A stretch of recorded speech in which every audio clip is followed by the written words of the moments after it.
À 28 ans, Thomas prend une décision. Avant ses 50 ans, il arrêtera de travailler. Et pour cela, il doit s'enrichir. Vite. Cette décision, elle ne vient pas de nulle part. Encore en plein internat, il voit régulièrement des biologistes et vétérinaires céder leur clinique pour des chèques allant parfois jusqu'à 7 chiffres venant de fonds d'investissement non cotés. Pour Thomas, sa spécialité, la radiologie, pouvait aussi les intéresser. Pourquoi la radiologie ?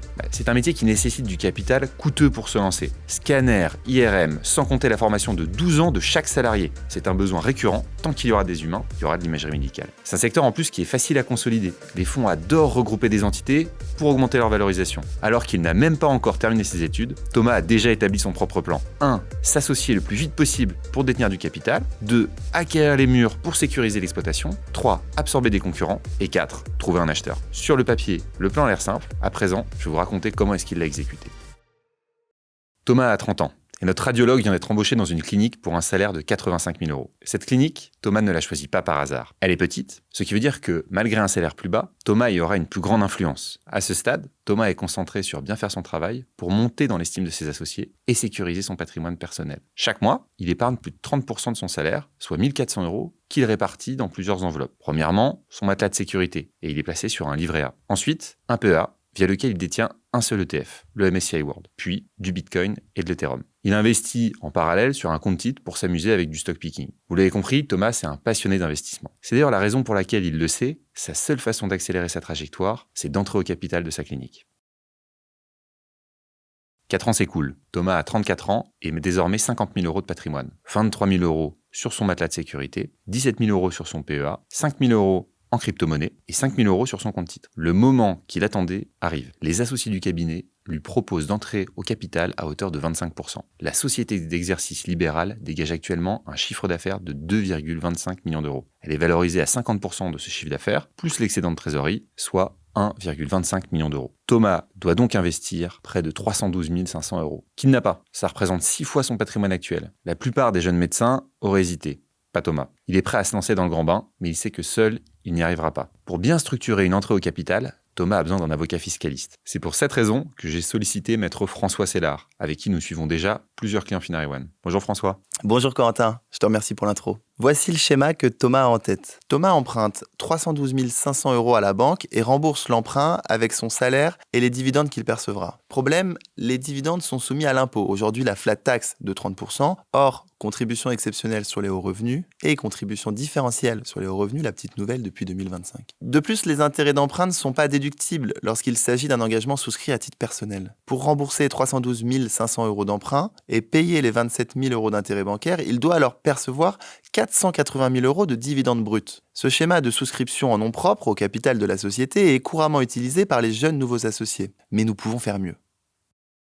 Le schéma que je privilégie consiste en l'acquisition des titres par une société de participation financière de profession libérale, la SPFPL, qui emprunte les fonds nécessaires pour la souscription. Thomas crée donc une holding personnelle dédiée à son activité libérale dès le jour 1. Cette holding personnelle emprunte les fonds nécessaires à l'entrée au capital de la société. Là, c'est l'ARL, le cabinet de radiologie, distribue alors chaque année des dividendes non pas à Thomas, mais à sa holding personnelle. Grâce au régime mère-fille, ces dividendes versés par la société fille, là c'est l'ARL, à la SPFPL, la société mère, sont exonérés à 95% d'impôts sur les sociétés, l'IS, et permettent donc de rembourser directement et plus rapidement l'emprunt contracté par la holding. Les intérêts d'emprunt, eux, sont déductibles, accélérant donc encore plus le remboursement. Économie totale liée à l'interposition d'une SPFPL, 145 000 €, soit plus de 40% de l'investissement total. Attention, détenir les titres via une SPFPL entraîne plusieurs conséquences, notamment fiscales et lors de la cession future des titres, mais nous détaillerons cela par la suite. Notre travail ne s'arrête pas là. Pour sécuriser l'investissement de Thomas, il doit aussi clarifier juridiquement la situation avec ses associés.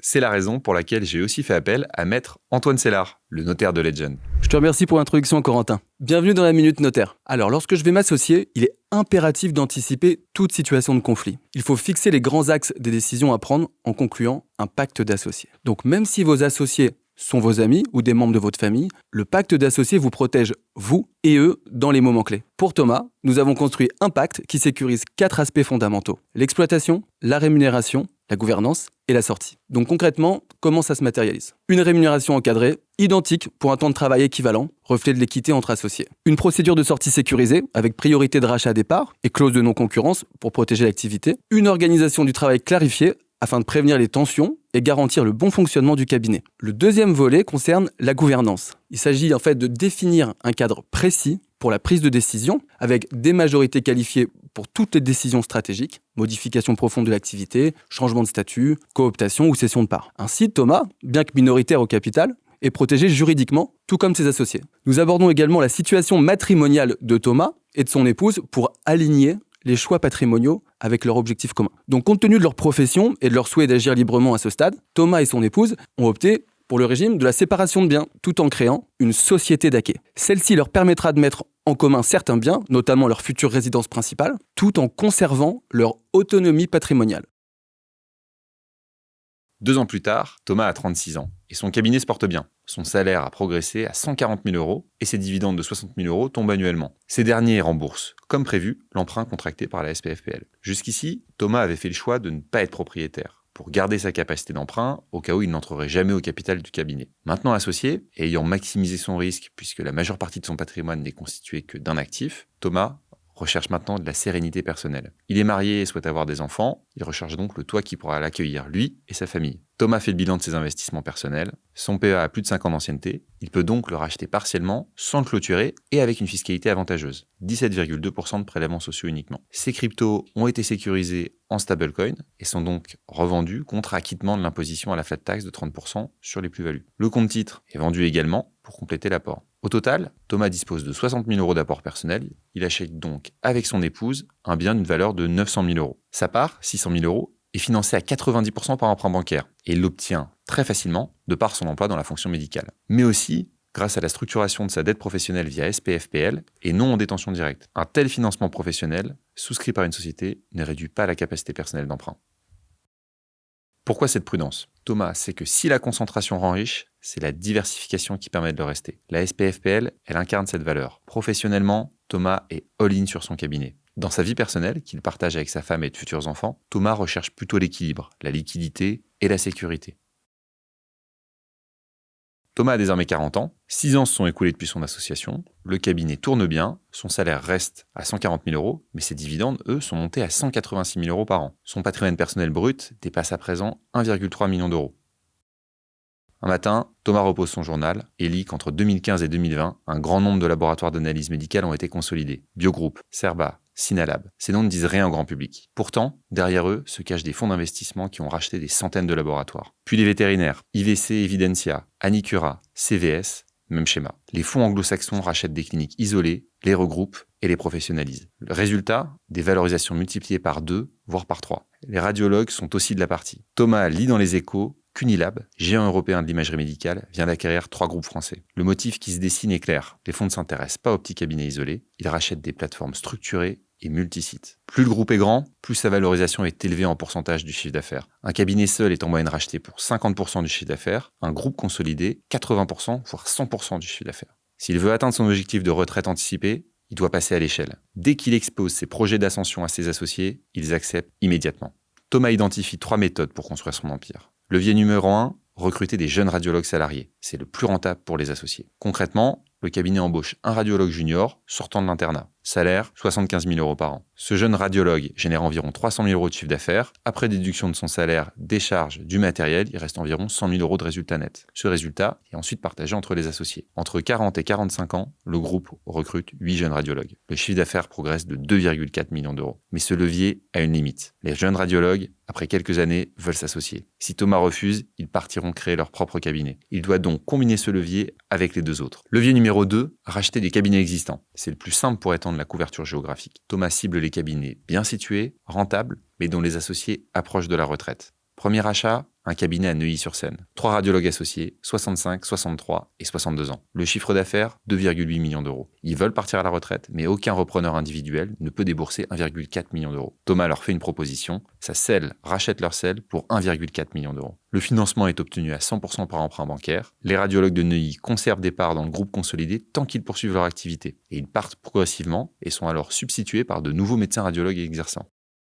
Deuxième rachat. Même schéma, 3,2 millions de chiffre d'affaires, 4 associés. Valorisation, 1,6 million d'euros. Nouveau financement, nouvelle intégration. Mais là, Thomas se heurte à un problème. Les bonnes opportunités de rachat se font rares. Les radiologues proches de la retraite qui veulent vendre ne courent pas les rues. La plupart préfèrent continuer à exercer à temps partiel. D'autres ont déjà vendu à des concurrents. Les meilleurs cabinets, ceux qui sont bien situés et rentables, ont parfois déjà été approchés par les grands groupes, leaders du marché en France, et parfois même en Europe. Thomas comprend qu'il ne pourra pas compter uniquement sur les acquisitions, même si plusieurs médecins en place s'intéressent de plus en plus aux groupes naissants. Il doit aussi créer, c'est-à-dire partir de zéro, trouver un local, obtenir les autorisations, acheter le matériel, recruter l'équipe et associer les meilleurs d'entre eux. Construire patiemment la patientèle. C'est plus long et plus risqué, mais c'est aussi le plus rentable et parfois la seule option pour s'implanter dans une zone stratégique. Il décide donc de construire et son investissement total s'élève à 3,5 millions d'euros. 1,1 million pour le local de 1110 m², 1,8 million pour le matériel, 600 000 euros de trésorerie de démarrage. Thomas s'associe avec 2 jeunes radiologues qui apportent leur patientèle et leur connaissance du marché local.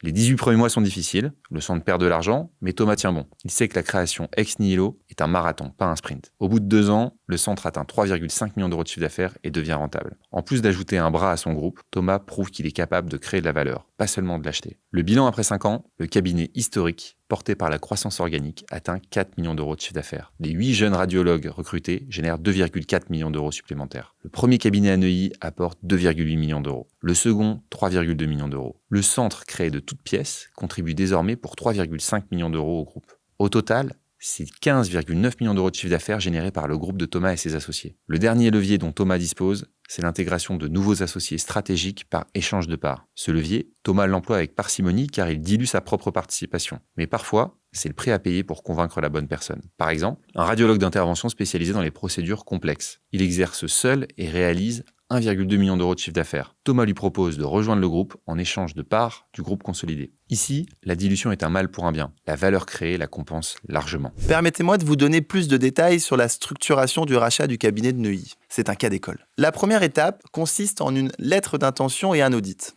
La lettre fixe les grands principes et prévoit une valorisation provisoire de 1,4 million d'euros. L'audit confirme le chiffre d'affaires, la qualité de la patientèle et l'état du matériel. Le scanner doit cependant être remplacé dans un délai de 2 ans pour un coût estimé à 400 000 euros. Après ajustement, le prix final est de 1 300 000 euros. Le montage juridique repose ainsi sur 2 options. La première consiste à acquérir 100% du capital de la cible, puis à procéder à une fusion-absorption. Pour les professions médicales, il est effectivement rarement possible de constituer des filiales. On intègre tout au sein d'une seule structure d'exercice. La seconde consiste à structurer l'opération via une nouvelle holding endettée pour financer l'acquisition. C'est cette option qui est retenue pour disposer d'un effet de levier important lié à l'emprunt. C'est le mécanisme du LBO, Leverage Buyout. Pour comprendre le mécanisme en profondeur, je vous renvoie vers cette vidéo. Suite à cela, 3 jeunes radiologues seront associés pour exercer leur profession au sein du cabinet, concomitamment au départ progressif des associés historiques du cabinet racheté. Le financement repose sur un emprunt total de 1 390 000 euros sur 7 ans à un taux de 3,2%. L'échéance mensuelle s'élève à 18 300 euros, tandis que le cabinet génère lui-même plus de 100 000 euros de résultats chaque mois. Après remboursement, il reste donc 80 et quelques mille euros de résultats, ce qui permet à l'opération de s'autofinancer. Enfin, l'intégration du cabinet nécessite 12 à 18 mois pour harmoniser les pratiques médicales, uniformiser les systèmes informatiques, négocier des tarifs groupés et former l'équipe administrative. Au terme du processus, le cabinet de Neuilly ne fonctionne plus comme une entité isolée, il fait partie d'un réseau. C'est cette transformation qui justifie la revalorisation. Comme le disait François, Thomas ne se contente pas d'additionner des cabinets, il crée des synergies. Synergie numéro 1, le pouvoir de négociation. Un cabinet isolé négocie seul avec Siemens ou General Electric Healthcare pour acheter un IRM. Un groupe de 4 cabinets négocie des tarifs de flotte. L'économie réalisée peut monter jusqu'à 15% sur chaque acquisition de matériel. Sur 10 ans, cela représente plusieurs centaines de milliers d'euros. La synergie numéro 2, la mutualisation des fonctions support. Secrétaire médical, d'un comptable, d'un informaticien. En consolidant, Thomas mutualise ses fonctions. Un secrétariat centralisé pour la prise de rendez-vous multisite, un comptable groupe au lieu de 4 comptables cabinets, un contrat informatique global au lieu de 4 contrats séparés. L'économie estimée atteint environ 8% des charges de structure. Synergie numéro 3, le partage des compétences. Le spécialiste en neuroradiologie peut former ses confrères parisiens. Le spécialiste en imagerie pédiatrique peut consulter à distance ponctuellement. Les jeunes radiologues peuvent tourner entre les sites pour se former. Cette montée en compétences collectives améliore la qualité médicale et donc la réputation du groupe. Synergie numéro 4, la force commerciale. Un groupe de 4 centres peut répondre à des appels d'offres hospitaliers. Un cabinet isolé? Non. Thomas décroche un contrat avec une clinique privée pour assurer toute l'imagerie de nuit et de week-end. Montant du contrat, 800 000 € par an. Ce contrat est une preuve de plus que l'effort de consolidation était justifié. Au bout de 5 ans, Thomas a construit une machine qui génère 16 millions d'euros de chiffre d'affaires, emploie 22 radiologues associés et 12 radiologues salariés. Parallèlement à sa croissance opérationnelle, Thomas a une obsession, maîtriser les murs. Sa hantise, développer une activité pendant des années, investir dans du matériel coûteux, jusqu'au jour où un propriétaire décide de ne pas renouveler un bail. Ou, moins radical, il augmente le loyer. Thomas refuse cette vulnérabilité. À mesure que le groupe se développe, il acquiert progressivement les locaux de chaque centre. C'est le modèle McDonald's appliqué à la radiologie. Ray Kroc l'avait compris dans les années 1950. Le vrai business de McDonald's, ce n'est pas le burger, c'est l'immobilier. McDonald's possède les terrains et les bâtiments. Les franchisés payent un loyer. Résultat, une double création de valeur. D'un côté, les royalties sur le chiffre d'affaires des restaurants, de l'autre, un portefeuille immobilier colossal qui prend de la valeur avec le temps. Thomas applique exactement la même logique. D'un côté, le chiffre d'affaires généré par les activités de radiologie, de l'autre, un patrimoine immobilier professionnel de qualité qui prend en valeur et sécurise son expansion. Acheter les murs d'un cabinet médical, c'est pas juste signer un compromis de vente classique. Mon rôle de notaire, c'est bien au-delà de la simple rédaction d'actes. Premier rôle, la vérification réglementaire. Est-ce que je vais bien pouvoir exercer mon activité médicale? Urbanisme, changement d'usage ou de destination, autorisation personnelle ou réelle, autorisation de l'ARS, accessibilité PMR, normes d'hygiène, autorisation de la copropriété, classement ERP. Un centre d'imagerie médicale, comme toute activité médicale, doit répondre à de nombreuses contraintes. Nous vérifions que tout est en ordre avant la signature pour que mon client puisse exploiter le centre en toute sérénité. Deuxième rôle, la sécurisation juridique. En qualité de notaire, je représente mon client et négocie les clauses les plus favorables dans son intérêt. Conditions suspensives d'autorisation de l'ARS, changement d'usage, de financement, renégociation suite au due diligence, hypothèque, procédure, mur porteur abattu, chaque détail compte. Je m'assure que l'acquisition se fait en toute sécurité et que mon client est protégé contre tout imprévu ou risque financier. Parce qu'une erreur sur un bien professionnel, ça peut coûter extrêmement cher. Et c'est encore plus vrai dans le secteur médical. Troisième rôle, notre écosystème, la mobilisation du réseau. Nous nous appuyons sur notre réseau pour accompagner nos clients sur du clé en main. Nous travaillons avec un architecte spécialisé dans les professions médicales, un courtier spécialisé dans ce type de financement bancaire, et enfin bien sûr avec notre avocat fiscaliste pour calibrer le schéma d'acquisition. Thomas et ses associés doivent acquérir un centre pour une valeur de 2,4 millions d'euros. Frais inclus, l'investissement total s'élève à 2 742 000 €. Le loyer annuel serait de 168 000 €, soit un rendement de 6,13%. Les associés empruntent donc 2,5 millions sur 20 ans à 3%, soit des échéances mensuelles de 14 243 €. On notera qu'il est rarement opportun pour un cabinet médical, comme pour toute société d'exploitation, de se porter directement acquéreur de ses locaux. Cela rigidifie l'exploitation, concentre le risque sur la société opérationnelle et empêche aux dirigeants de constituer un patrimoine immobilier dédié. C'est donc par une société distincte que l'achat se fera. 3 schémas s'offrent à eux. Schéma numéro 1. La SCI à l'impôt sur le revenu. Le principal avantage apparaît à la sortie. La fiscalité appliquée est celle des particuliers, avec donc des abattements selon la durée de détention. L'exonération d'impôt sur la plus-value devient totale après 22 ans pour l'impôt sur le revenu et 30 ans pour les prélèvements sociaux. En pratique, aucun impôt n'est dû sur le prix d'acquisition majoré des frais. Mais l'inconvénient majeur se fait sentir pendant la détention. Avec un taux marginal de 41%, l'impôt sur le revenu et les prélèvements sociaux s'élèvent à environ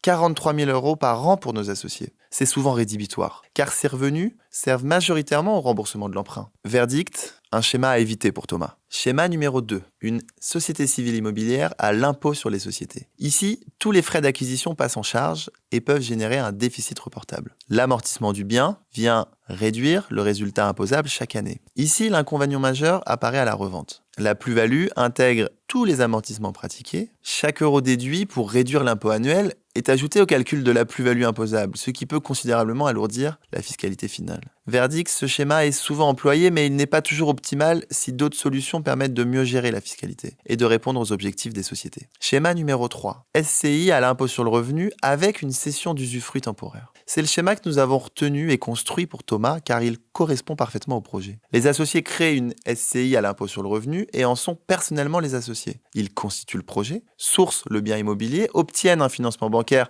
pour que la SCI achète le bien en pleine propriété. Dans un second temps, Thomas et ses associés associés cèdent l'usufruit de leur part sociale, celle de la SCI, pour une durée fixe au profit de la SEL, la société d'exploitation. Concrètement, la SEL devient propriétaire des murs qu'elle occupe pendant toute la durée de l'usufruit. Pourquoi ce choix est stratégique ? Stabilité de l'exploitation. Plus de risque de bail non renouvelé, de loyers réévalués brutalement ou de contentieux. L'équipe médicale reste sereine. Sécurisation sur le long terme. Maîtrise des murs, protection contre les concurrents ou investisseurs externes. Création d'un patrimoine personnel. Les associés détiennent la nue propriété dans la SCI et récupèrent la pleine propriété à l'échéance, l'extinction de l'usufruit, sans fiscalité, ce qui constitue donc un actif tangible et transmissible. Un frottement fiscal très limité. La SEL amortit le bien et déduit les charges d'exploitation tout en captant les loyers. Thomas et ses associés bénéficient du régime fiscal des particuliers à la revente, avec les abattements pour durée de détention et une exonération progressive. Une économie concrète. Dans le cas de Thomas et ses associés, cela représente environ 17% d'économie de loyer pour la SEL sur la durée de l'usufruit. Et le gain pour les personnes physiques, suite au remboursement de l'emprunt et à l'extinction de l'usufruit, est très fort. Ce schéma transforme donc un simple investissement immobilier en véritable opération patrimoniale à optimiser juridiquement et fiscalement à chaque étape, acquisition, détention et cession. En appliquant ce schéma sur ces 4 centres, Thomas et ses associés se constituent progressivement un patrimoine immobilier professionnel de qualité. Le centre historique vaut 2,4 millions d'euros, le deuxième centre est valorisé à 1,8 million d'euros et le troisième représente 2,1 millions d'euros. Le centre créé ex nihilo, lui, atteint 3,2 millions d'euros. Cela représente près de 9,5 millions d'euros d'actifs immobiliers. Ces biens sont financés par l'emprunt, mais remboursés par l'exploitation. Ils sont détenus dans les structures les plus optimisées. Ainsi, Thomas y crée de la valeur sur 2 tableaux et simultanément. La valeur du groupe augmente grâce aux acquisitions qu'elle finance. C'est le modèle McDonald's appliqué à la radiologie. Thomas a maintenant 56 ans. 16 ans se sont écoulés depuis sa fatidique réunion d'associés. Leur groupe a atteint 16 millions d'euros de chiffre d'affaires, 22 radiologues exercent sous la même bannière, 4 centres sont répartis sur le territoire, l'organisation est professionnalisée avec une direction médicale solide et une gouvernance claire. Un acteur majeur du secteur, adossé à un fonds spécialisé dans la santé, formule une offre. 80% du chiffre d'affaires, soit 12,8 millions d'euros. À l'époque de l'association de Thomas, le cabinet valait 50% d'un chiffre d'affaires relativement modeste. Aujourd'hui, le groupe vaut 80% de son chiffre d'affaires consolidé. Le multiple de valorisation a augmenté avec la taille et la structuration. Un cabinet isolé est plus difficile à intégrer dans un réseau. Mais Thomas et ses associés ont déjà prémâché le travail. Les fonds paient ce premium qu'ils chercheront ensuite à valoriser via un LBO, notamment pour acquérir de nouveaux cabinets. En réalité, ils achètent avant tout la marque de Thomas.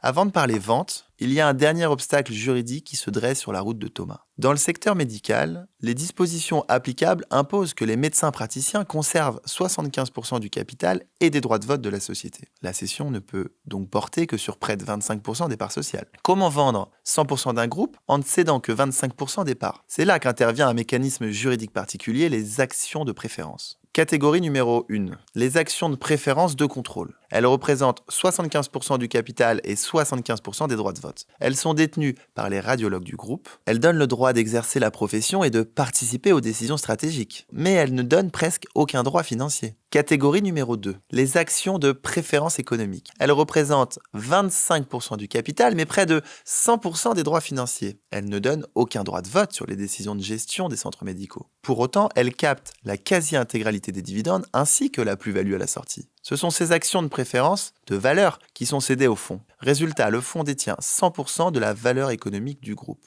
Les radiologues, eux, conservent 75% du capital et l'intégralité du pouvoir médical. Ils poursuivent pour la plupart leur activité au sein du groupe, en tout cas dans un premier temps. Thomas ne vend pas ses parts à proprement parler. C'est sa SPFPL qui vend ses parts de préférence de valeur. Quand une holding vend des titres de participation qu'elle détient depuis plus de 2 ans, elle bénéficie d'un régime fiscal exceptionnel. La plus-value est exonérée à 88%. Seuls 12% de cette même plus-value sont soumis à l'impôt sur les sociétés. Concrètement, l'imposition effective s'élève à environ 3% de la plus-value.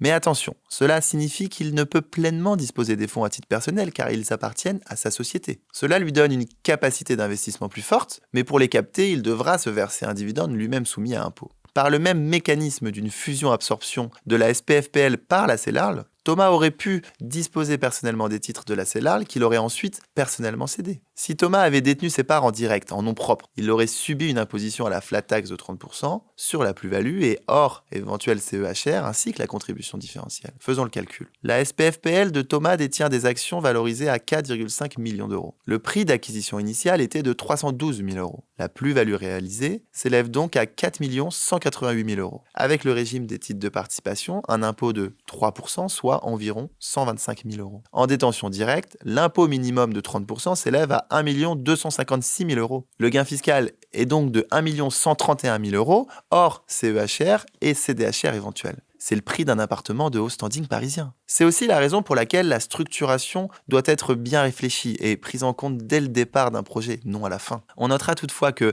si Thomas avait détenu les titres de la Cellarle en propre, il aurait pu entreprendre un certain nombre d'opérations précession permettant de limiter largement le montant de l'impôt, tout en répondant à un certain nombre d'objectifs patrimoniaux. Donation à ses proches, apport à une nouvelle holding. Pour en savoir plus sur ce schéma, je vous renvoie à la vidéo où nous traitons le cas de Maxime avec Corentin. C'est d'ailleurs l'option que certains associés du groupe ont retenue. Ils avaient des projets immédiats qui nécessitaient de la liquidité directe sur leur compte personnel. Acheter une résidence secondaire, disposer d'une épargne à titre personnel, financer les études des enfants et leur transmettre une partie du patrimoine familial, notamment en démembrement de propriété. Notre rôle est donc de mettre en œuvre tous les schémas précession et maximiser le produit net à percevoir par ces derniers. Ils ont tout de même, in fine, réalisé chacun une économie moyenne de 470 000 euros. Chaque situation est différente. L'important, c'est d'avoir le choix. Une cession de cette ampleur, c'est pas juste une transaction financière, c'est un moment charnière dans la vie patrimoniale et familiale. Ici, mon rôle de notaire est d'aider à anticiper ce qui vient après. Premier sujet,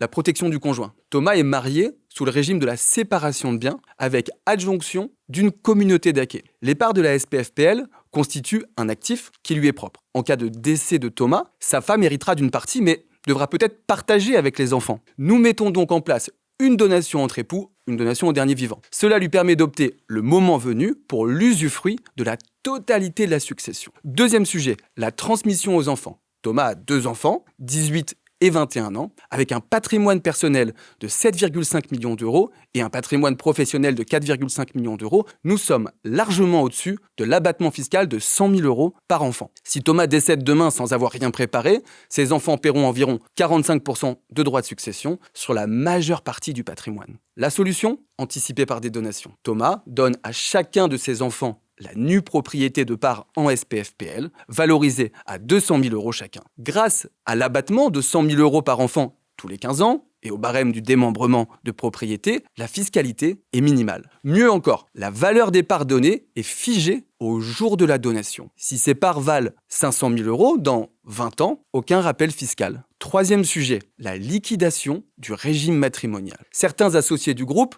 plus âgé que Thomas, envisage une liquidation de communauté. Pourquoi ? Eh bien pour isoler le patrimoine professionnel du patrimoine personnel. En cas de divorce, de décès ou simplement pour clarifier les choses. Nous procédons donc à une liquidation-partage du régime matrimonial. Les parts de la SPFPL deviennent un bien propre de l'associé. Cela simplifie considérablement la transmission future. Toutes ces opérations nécessitent du temps, de la réflexion, des arbitrages. Mais elles sont essentielles. Un patrimoine bien transmis, c'est un patrimoine qui traverse les générations. Thomas atteint son objectif. Avec 6 ans de retard, certes, mais un gain bien plus haut qu'il ne l'espérait. Son patrimoine personnel s'élève maintenant à 7,5 millions d'euros. Sa holding professionnelle détient 4,5 millions d'euros en liquidité après la cession. Total, 12 millions d'euros. Pour la première fois depuis ses 18 ans, Thomas n'a pas d'obligation professionnelle. Il peut enfin se consacrer à ce qu'il aime vraiment, le golf. Mais Thomas n'est pas naïf. Il sait que vivre de son patrimoine nécessite autant de rigueur que de le constituer. Il a 2 enfants à protéger, une femme à sécuriser et un train de vie à financer. Environ 10 000 euros par mois, soit 120 000 euros par an. Et la question, elle est simple. Comment générer 120 000 euros par an sans travailler ni prendre de risques inconsidérés ? Voici comment je répartis le résultat de sa cession pour atteindre son objectif de revenu, tout en lui permettant de croître son patrimoine et surtout dormir sur ses 2 oreilles chaque nuit en sachant que son risque est maîtrisé. Les 4,5 millions d'euros de sa holding sont séparés en 5 poches. Poche numéro 1, les private assets. 30% de l'allocation, soit 1,35 million d'euros. Cette poche regroupe les actifs non cotés, de l'infrastructure et du private equity. Il a d'ailleurs, comme beaucoup d'entrepreneurs, bénéficié des conditions particulières pour accéder au fonds prestigieux qui a fait sa fortune. Objectif de rendement, 9% par an. Pourquoi ce choix ? Thomas connaît ce monde. Il a lui-même été racheté par un fonds. Il comprend la mécanique, les horizons d'investissement et les risques. Cette poche est illiquide, mais elle offre un potentiel de performance élevé. Poche numéro 2, des actifs alternatifs. 10%, soit 450 000 euros. Un fonds de merger arbitrage, des stratégies market neutral et un fonds long short. Objectif, 4% par an, avec une décorrélation des marchés actions. C'est la poche stabilisatrice du portefeuille. Poche numéro 3, des produits structurés. 10%, soit 450 000 euros. L'objectif, la protection du capital, partielle ou totale, avec participation à la hausse des marchés. Rendement cible, 6% par an. Thomas n'est pas joueur. Il a pris des risques professionnellement. Sur son patrimoine financier, il privilégie la préservation du capital. Poche numéro 4, son allocation cœur. 45%, soit près de 2 millions d'euros. C'est le cœur du portefeuille, un mix équilibré d'actions et d'obligations, géré de manière diversifiée. Objectif de rendement, 7% par an. Cette poche représente près de la moitié de l'allocation, et c'est elle qui génère l'essentiel du rendement régulier. La poche numéro 5, le fameux matelas de sécurité. 5%, soit 225 000 euros. 2 ans de train de vie en liquidité, pour faire face aux imprévus, et aussi pour saisir les opportunités. Ça lui permet de dormir tranquille. Le rendement global cible de l'allocation est de 6,95%. Un demi-point de base de plus que le fonds souverain norvégien. Sur 4,5 millions d'euros, cela représente environ 312 000 euros par an. Mais attention, ce n'est pas 312 000 euros net dans la poche de Thomas. Les dividendes perçus par la holding sont soumis à l'impôt sur les sociétés. Ensuite, Thomas devra se verser des dividendes personnels, soumis eux à la flat tax. Après fiscalité, il lui reste environ 200 000 euros par an. C'est largement suffisant pour financer son train de vie de 120 000 euros par an. Le surplus, lui, il est réinvesti. Voici une simulation sur 20 ans.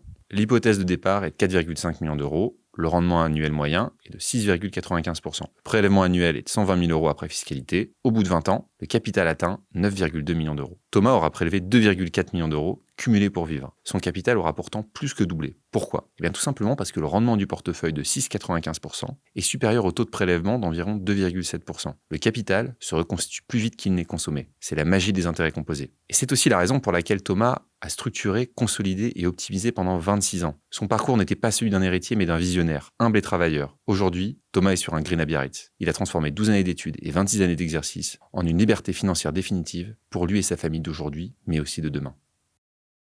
Merci d'avoir regardé la vidéo jusqu'au bout. Si vous avez au moins 500 000 euros à placer, alors vous aurez peut-être besoin des services de Finary One. Finary One, c'est le service de gestion privée de Finary. Votre patrimoine est suivi par une équipe d'anciens banquiers privés et de family officers alignés avec l'approche Finary. Notre rémunération est transparente et alignée avec vos intérêts. Vous êtes accompagné sur le long terme par nos conseillers financiers qui construisent avec vous une stratégie patrimoniale sur mesure et calibrée selon vos objectifs. Notre approche est dite cœur satellite, un cœur solide avec des ETF, des fonds diversifiés au frais minimum, puis des satellites à plus fort potentiel comme le private equity, l'infrastructure, les stratégies long short ou encore des clubs dits d'immobilier. Le tout avec un dépôt au sein de la holding des particuliers, l'assurance vie luxembourgeoise. Finary One, c'est l'alternative sérieuse aux banques privées traditionnelles. Pour en savoir plus, cliquez sur le lien en description ou scannez le QR code qui s'affiche à l'écran. En attendant, je vous souhaite de bons investissements et je vous dis à très bientôt sur Finary.